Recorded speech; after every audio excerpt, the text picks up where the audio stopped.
أعوذ بالله من الشيطان الرجيم بسم الله الرحمن الرحيم وبه نستعين صلى الله عليك يا سيدي يا مولاي يا رسول الله وعلى أهل بيتك المظلومين صلى الله عليك يا سيدي يا مولاي وابن مولاي يا أبا عبد الله يا رحمة الله الواسعة ويا باب نجاة الأمة يا غريب يا مظلوم يا عطشان كربلاء ما خاب من تمسك بكم ولأمن من لجأ إليكم سادتي يا ليتنا كنا معكم فنفوز والله فوزا عظيما قال الله العظيم في محكم كتابه الكريم وقولك الحق والأصدق القائلين أعوذ بالله من الشيطان الرجيم وقالوا ما لهذا الرسول يأكل الطعام ويمشي في الأسواق لولا أنزل إليه ملك فيكون معه نذيرا آمنا بالله صدق الله العلي العظيم.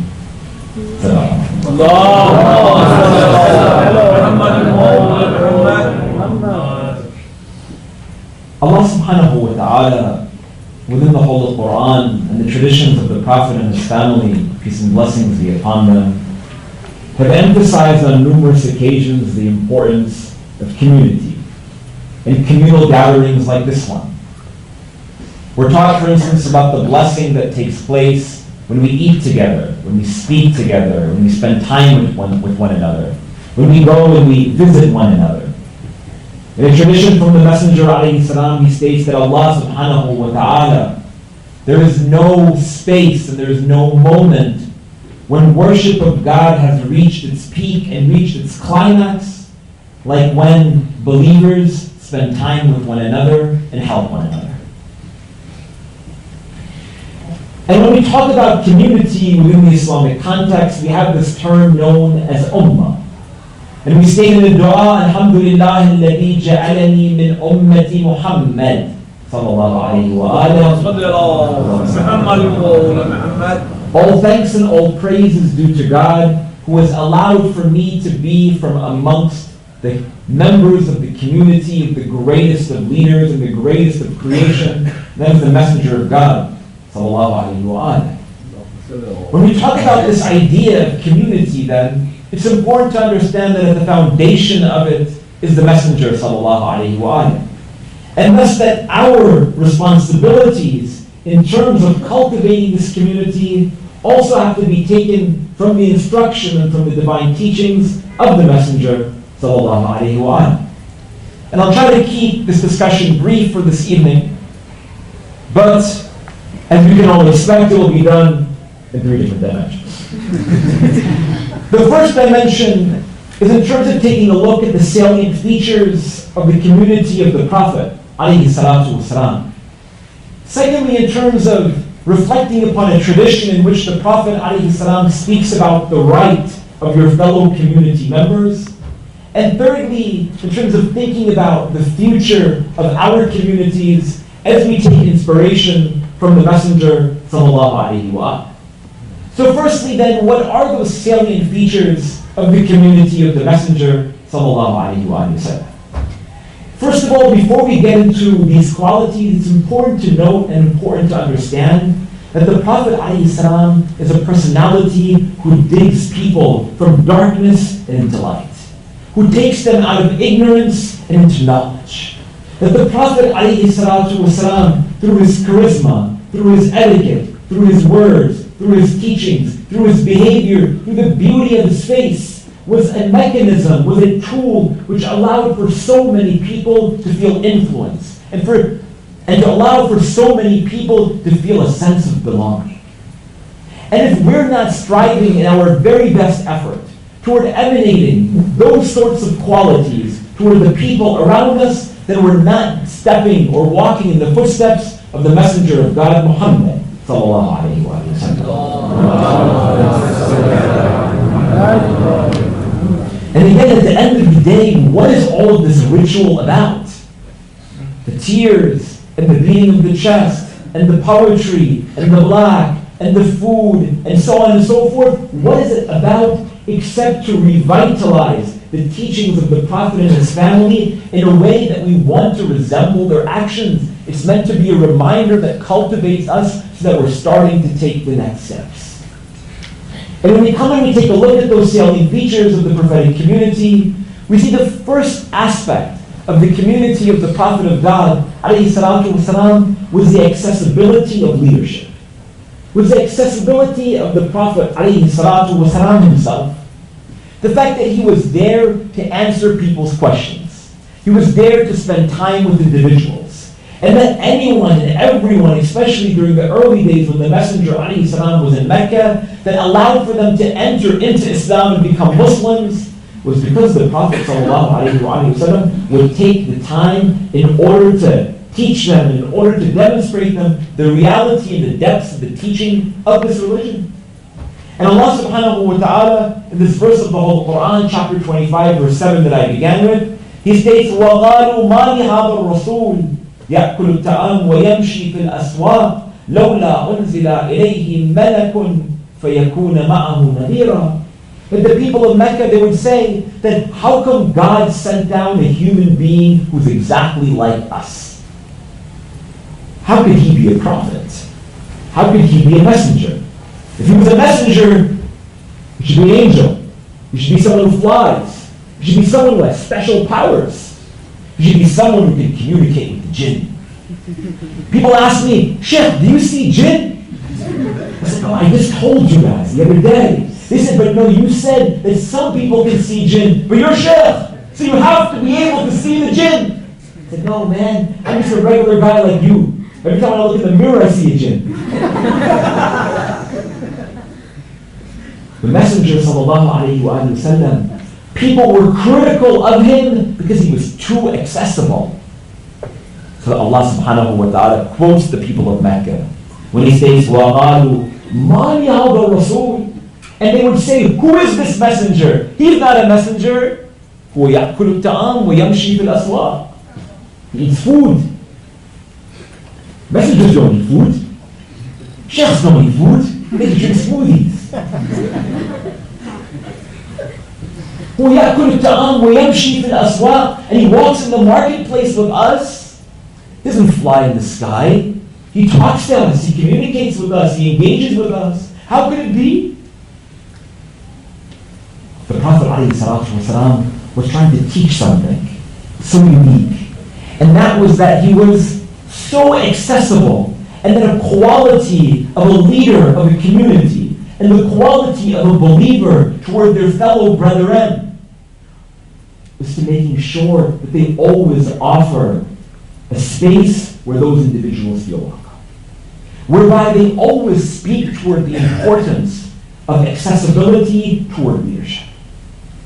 Imam Amir al-Mu'mineen, Ali alayhi salatu wa salam,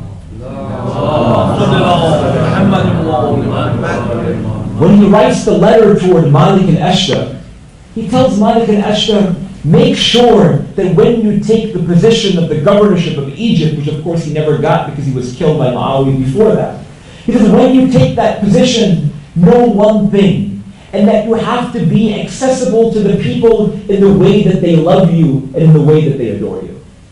When I was leaving the Islamic seminary, the holy city of Karbala, when I was studying, my very last day before I left Karbala, I went to go and visit my teacher, Ayatollah Sayyid Muhammad Taqi al-Mudarrisi. May Allah subhanahu wa ta'ala give him long life. I told him, give me some advice before I go home. He gave me a whole lot of advice, spoke to me for a really long time. And then he said, and the most important thing that you have to do when you go back toward your community, when you go back home, is you have to make the people love you. I said, I'm such a lovable person. How could they not love me? And he said, be serious. Actually, I never told him that. I'm just scared of him. He said, make sure that people love you. I said, exactly how you do that? How am I supposed to do that? He said, go and talk to them. Go and communicate with them. And then he told me this verse of the Quran. And he said, Allah subhanahu wa ta'ala, he tells the Prophet ﷺ, or he quotes the people of Mecca who are disrespecting the Prophet ﷺ by saying, how can he be a prophet when he eats with them and he walks in the marketplace with them? In another verse of the Quran, Allah subhanahu wa ta'ala states that if he had sent down an angel toward the community, what would people say? He's not like us, why would we follow him? In other words, people sometimes they just don't want to believe. We just don't want to follow. But what we do have to understand is that the first most critical quality of the prophetic community of our Messenger sallallahu alaihi wasallam was accessibility. Was the ability to demonstrate that he was there for anyone and everyone, and you do not need to be in a position of leadership also to understand this. Every single one of us has something to give. Every single one of us have a skill. Every single one of us can give a smile to the person who's sitting next to us. Every single one of us can ask the person next to us how they're doing. It doesn't require that much. And I've said this a couple of nights ago, and I'll say it again. We have been breathing together for 7 days in honor of Abi Abdullah ibn Hussein, alayhi salatu wasalam, in the sacred gathering of the Majlis of the grandson of the Messenger of God. Peace and blessings be upon him. You've been sitting down with the same people for the last week. How many of them do you know? How many of them did you meet this year that you didn't know last year? I honestly don't know half of the people in the room right now. And that's my fault. Because we used to have dinner afterwards. That would meet people in Majlis. I can do excuses. And I used to sit down and eat with people. We don't have that opportunity anymore. So I said it like I told you guys last time. Invite me over for dinner. No worries. Anytime. What I'm trying to say is, create a door of access to allow for people to know who you are, to spend time with you, because again, the community is that important. Number one. The second salient feature of the prophetic community of the Messenger sallallahu alaihi wasallam is this idea or this notion of compassionate listening. The Prophet sallallahu alaihi wasallam, when you picture a leader, when you picture a prophet, when you picture anyone who's the head of state, and that's what the Prophet ﷺ was for 11 years in the holy city of Medina, where there were millions of people under his authority and under his rule, and like that of Ali ibn Abi Talib when he was in Kufa, when 1/3 of the world as we know it today was under his authority. They would sit down and they would not speak all the time. They would not lecture, but they would be ready to hear what others have to say. You know, when you start and you ask that question, how are you doing? How's it going? How are you feeling? When someone actually starts to tell you how they're feeling, it means that no one in a really long time asked them in a way that's sincere, how are you doing? Because no one is going to come and talk about their issues to a stranger or for someone that they've spent only a week with grieving. You have to do it with someone you're comfortable with. But we don't create many a time in our communities, culturally, for whatever reason, an opportunity for people to go and actually speak to their issues, towards speaking to their challenges, towards talking about their obstacles. So the Prophet ﷺ, in Surah At-Tawbah, chapter 9 of the Holy Quran, it also states another way that the people of Mecca were critical of the Prophet. The first way is they would state that how can he be a prophet when he eats our food and when he walks in the marketplace with us? He's too accessible. The second critique that the people of Mecca had about the Prophet ﷺ, they would say, huwa udhunun, that Allah subhanahu wa ta'ala states that one of the ways that the people of Mecca would annoy the Prophet is that they would state, huwa udhunun, that he's an ear. In other words, he's all ears. In other words, all he does is listen. If he's a leader, he should get up on the pulpit and tell us what to do, but all he does is want to hear other people's problems. Is that a problem? Is that a bad quality about somebody? No. It's something that we look for, it's something that we need, something that we are always seeking. They were critical of the Messenger of God, alayhi salatu wasalam, because he would listen attentively, because he would listen compassionately. And sometimes all people want is for someone to listen to them. You think I've given this example before. Many times that people, they come, they make an appointment, sit in my office, and they say, I have something going on and I would like to talk about it. I said, sure. Appointment runs for 50 minutes, an hour. And for that hour, I've never said anything. They're talking, they're speaking about their issue, they're crying, they're weeping, they're grieving. And I'm saying, Allah bless you, Allah give you patience, I'm sorry to hear that, blah, blah, blah, whatever it is that I do. But I say, I'm really good at it, I promise. And at the end of the conversation, they're like, thank you so much. You've done so much for me. You've changed my life. I said, seriously? For the last hour, I've done nothing except for nod and say yes, and I'm sorry, and I wish I could be more helpful. They said, no, you have no idea what you've done for me. Why? Because sometimes people, they just want someone to listen to them. And the Prophet, ﷺ, again, he creates that opportunity. The second salient feature of the Messenger ﷺ's community is that not only he was there to listen to others, but he worked toward cultivating that environment amongst the members of his community. And thirdly and finally, is that it was a community, again, that embraced all people. It embraced people with different backgrounds, different ethnic backgrounds, as well as different lenses and different spectrums of their religiosity. When someone comes to the Majlis of Hussein ibn Ali ibn Abi Talib, alayhi salatu wasalam, who am I, or who are you, or who is anyone of us to say that this person doesn't deserve to be in the Majlis of Hussein alayhi salatu wasalam? They're coming to the Majlis of Imam Hussein. Is your Majlis? They're coming here to take an emanation of the light from the grandson of the Messenger of God, peace and blessings be upon them, and then we have the right to pass a judgment and an audacity to state that they don't belong with us because we've been doing this for a lot longer than they have.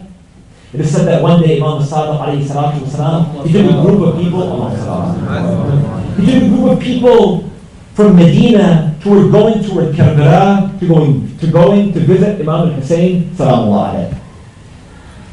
And as they're on their way toward going to visiting Imam Hussein alayhi salam, they were in the outskirts of the holy city of Karbala. And as they were on the outskirts of the city of Karbala, the Imam alayhi salam told his companions, he said, go to that village and invite them to come with me. Tell them that I'm going for it, ziyarah of Imam Hussein. I want you to tell them that they should come with me, that I'm inviting them, and we can all make this journey together.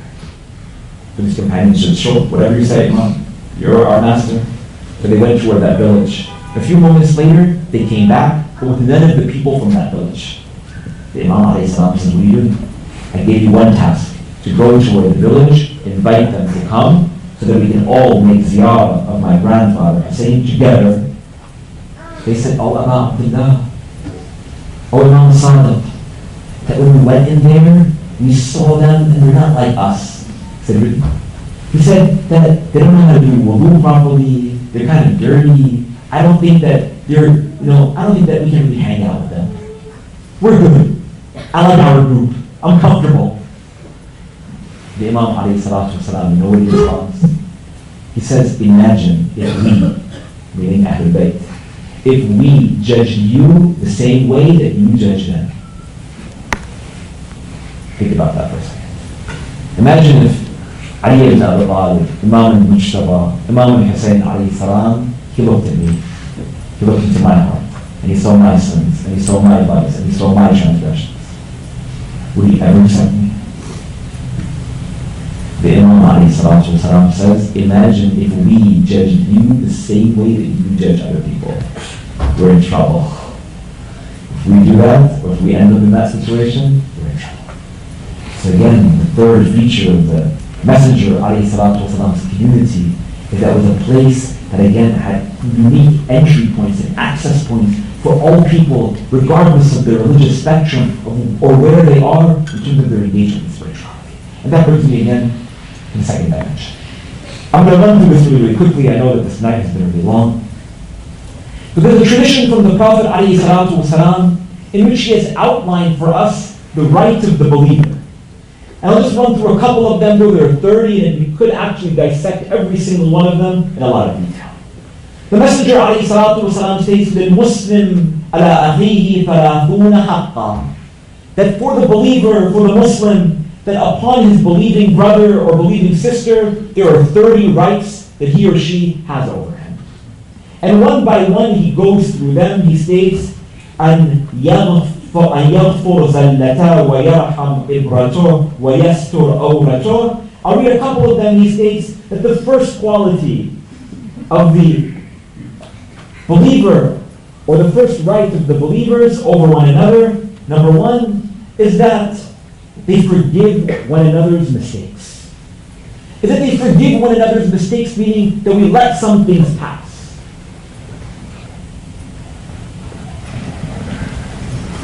Number one, that we allow for our believing brothers and sisters, when they make a mistake, we don't call them out on it. The Prophet ﷺ continues. Number one, that you forgive your brother's mistakes. Number two, console him during hard times. Number three, hide his faults. Number four, dismiss his pitfalls. Number five, accept his apology. Number six, defend him amongst those who backbite him or her. Someone is talking smack about one of your friends or one of your community members. Why you don't defend them? In public, we defend people. We defend our own. We stand by our brothers and sisters in our faith. The the Prophet ﷺ continues. He says, amongst the rights of fellow believers one another is that when they get sick, you visit them. That when they die, you go and you attend their funeral. That when they're going through difficulties, you're the first to arrive at their door towards supporting them in difficulty. That when they lose their property, you go and you find it for them. And he even states something as seemingly insignificant, is that when your believing brother or sister sneezes, you say, Yarhamakallah. Then may Allah subhanahu wa ta'ala have mercy on you. If you go through one by one, every single one of these details, as mentioned by the Prophet ﷺ, in terms of our responsibilities toward our brothers and sisters in faith, we have to go back and reflect and really try to understand, where are we at this spectrum? Are we really people who have that sense of care and compassion and love and mercy for those around us? Or are we people who just say it's not that important? Going back toward that narration that I mentioned at the beginning, that there is no way that Allah subhanahu wa ta'ala is worshipped in the same way as when a brother goes and supports his brother, or a sister goes to support their sister in religion, out of their love for their faith and out of their love for their church. That's some deep stuff right there. It's something very simple. We learned from when we were a kid that the Muslim community, for instance, is like one body, that famous tradition of the Prophet ﷺ. When one part of the body feels pain, the entire body feels pain. What are we doing when we take a look at the issue of like the Muslim world today, kind of where it's at? How many of us remember then in dua every single day? I talk to myself first before anyone else. And then how many of us know that those around us might be going through this, might be going through something? Until I started doing this work, when I came back from the Islamic seminary 4 or 5 years ago, probably more so, and started working over here at the Islamic Center, I realized that people go through a lot of things. As he mentioned earlier, this amazing community has raised more than, or close to $1 million in supporting the center, or in terms of building out a center that supports survivors of domestic violence, women and children. Raised close to $950,000. Out of the individuals who come and see me on a week-to-week or a month-to-month basis, 70% probably of the individuals who come and see me are women who have relationship issues and who are survivors of one variation or another of domestic violence within our community. Think about that for a second. Where's the light? Where are we pulling people out of darkness? Where are we walking the footsteps of the Messenger of God, alayhi salatu wasalam, toward coming again to the support of those who are around us? And I'll conclude with this last point, and then I'll move toward that which we're all here for.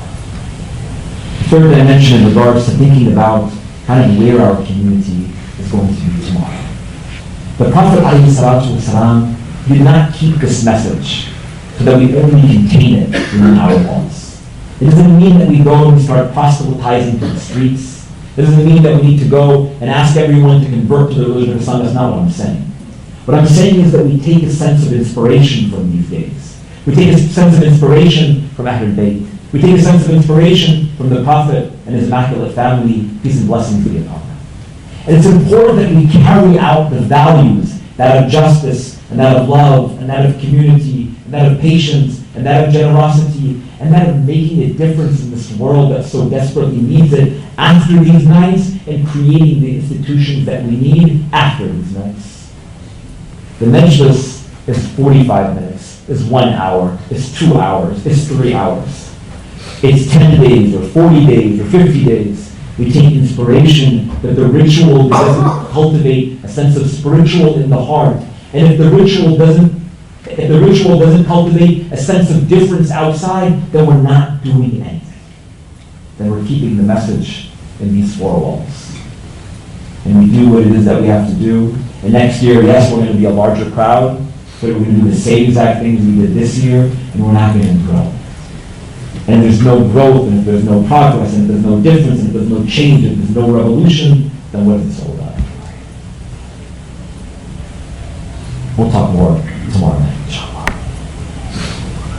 But tonight is the night that's far more important than anything else that we discussed in the last 2 hours or so. For it's a night in which we recollect the tragedy of a man who represented the community of Hussein, who represented the ummah of Hussein, sallallahu alayhi. Imam Hussein alayhi salam had no one in those last moments on the 10th of Muharram. But one of those individuals who he did have, in spite of everything that he had lost, and that allowed for him to have a sense of solace, that have a sense of support, is his brother Ali Fadl Abbas. وَمَا أَدْرَاكَ مَعْنَى Abbas.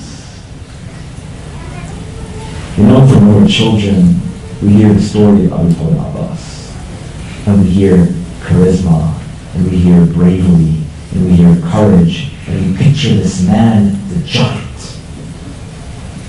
And for those of you who have been to this holy shrine in the city of Karbala, you go and you stand in front of it.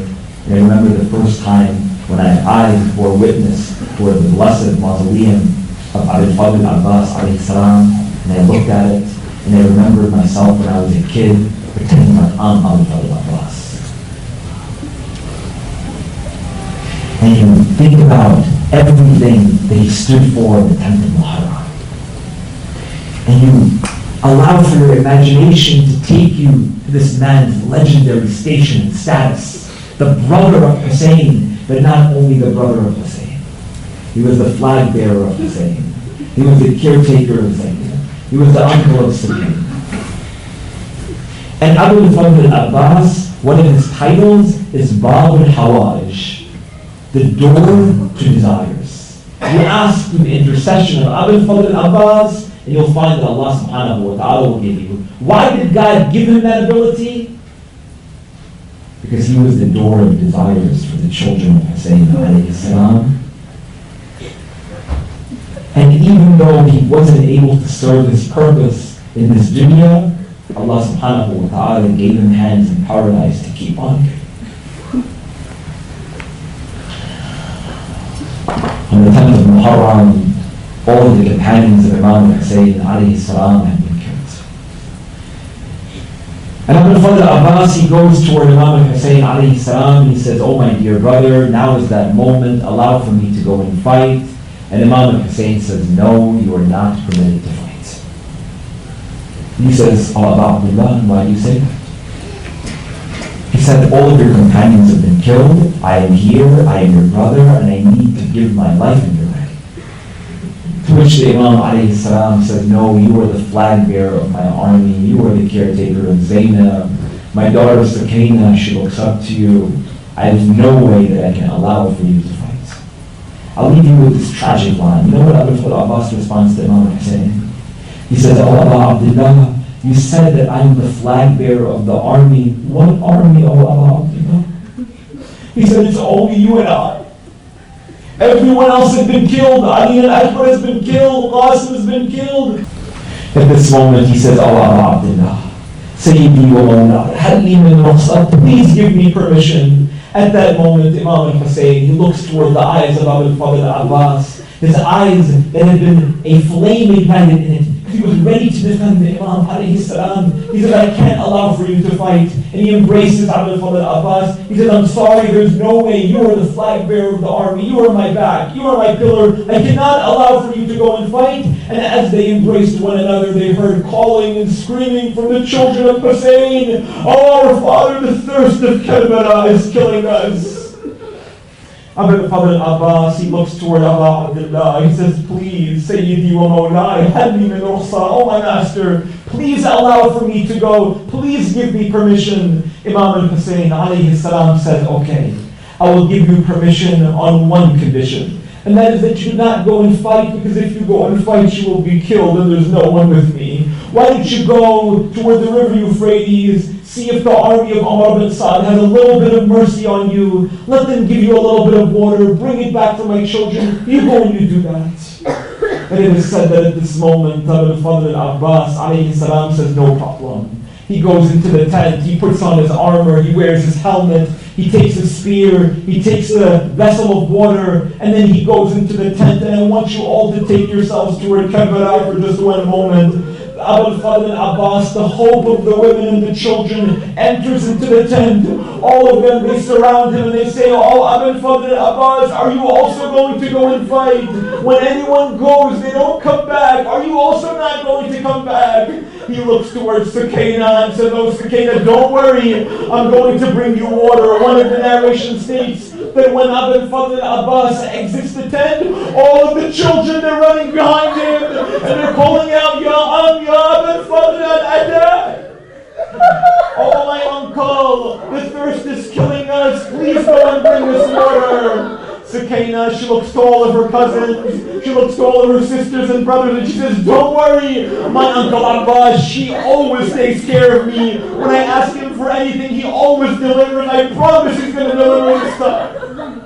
Abu Fadl Abbas, he embraces Imam al-Hussein alayhi salam. He gets on top of his horse. He begins to ride toward the Euphrates. And you know what the narration states? That when he begins to ride toward the river Euphrates, the army of Umar bin Sa'd, they begin to call out that, oh no, this is Abu Fadl, this is the son of Ali ibn Abi Talib. Do not allow for him to reach the Euphrates.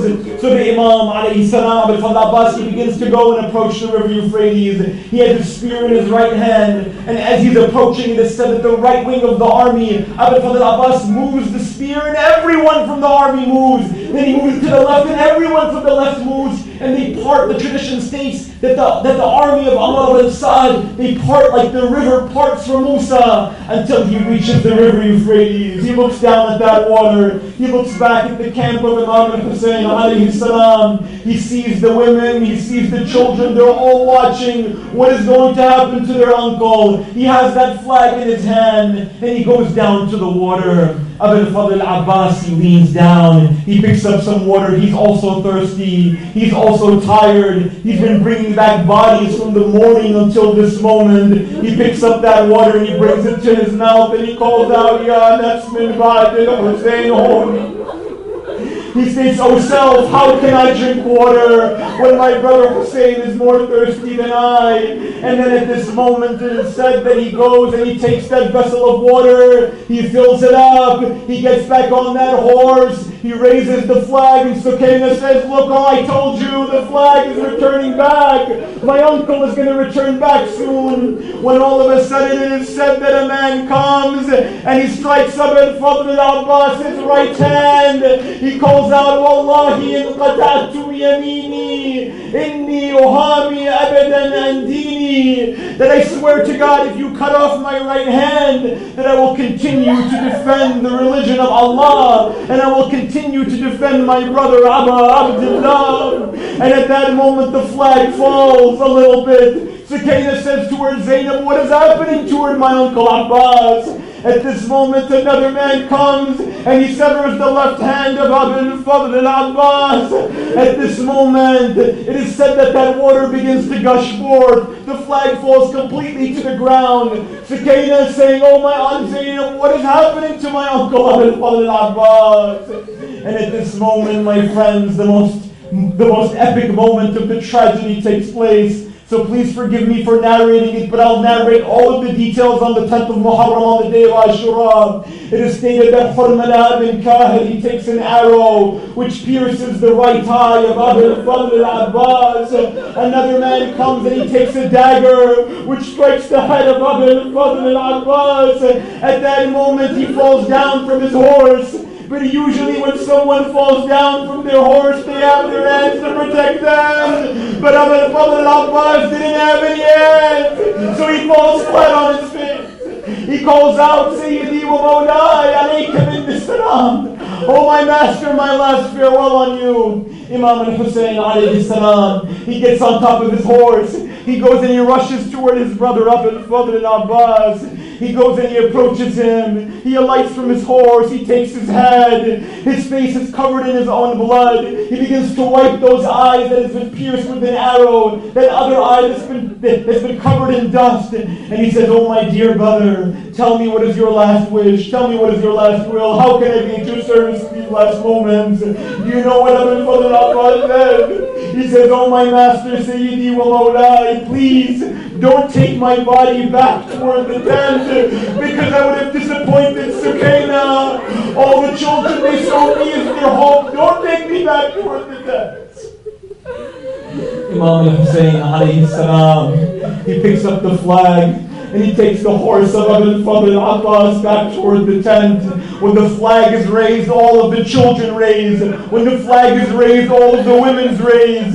They come and they say that our brother, our uncle, our cousin, he's returning. But as he gets closer and closer, Imam al-Hussein alayhi salam is the one holding that flag. And as they get closer, Imam al-Hussein alayhi salam is the one bringing the horse of Abu Fadl al-Abbas. It is said that Zainab, she runs toward the Imam. She says, oh Abu Abdullah, what happened to my brother Abbas?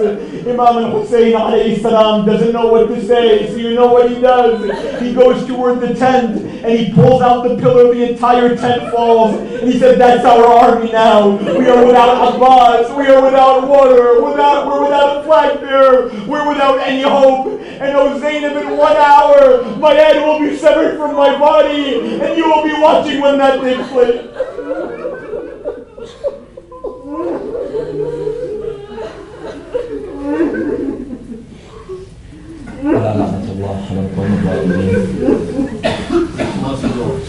إنا لله وإنا إليه راجعون. In this grief and this tears, we ask Allah subhanahu wa ta'ala for the blessing of the Lord to our desires on the Prophet Abbas, the hope for the women and the children. We also allow for him to be our hope. We ask Allah subhanahu wa ta'ala to forgive our sins by our love for Hussein and his family. We ask Allah subhanahu wa ta'ala to raise us with Muhammad and Al Muhammad. We ask Allah subhanahu wa ta'ala to never separate us from Muhammad and Al Muhammad. We ask Allah subhanahu wa ta'ala for our lives to resemble the life of Muhammad and Al Muhammad, and our death to resemble the death of Muhammad and Al Muhammad. We ask Allah subhanahu wa ta'ala to allow for us to emanate the qualities of loyalty and bravery and courage like that of Abu Bakr. We ask Allah subhanahu wa ta'ala to grant us the opportunity to visit the holy city of Karbala in this life and attain the shafa'ah of our Master Hussein in the next life. اللهم ارزقنا زيارة الحسين في الدنيا والشفاعة الحسين في الآخرة. وصلى اللهم على محمد وعلى آله الطاهرين ومات الحسين يا حسين يا حسين.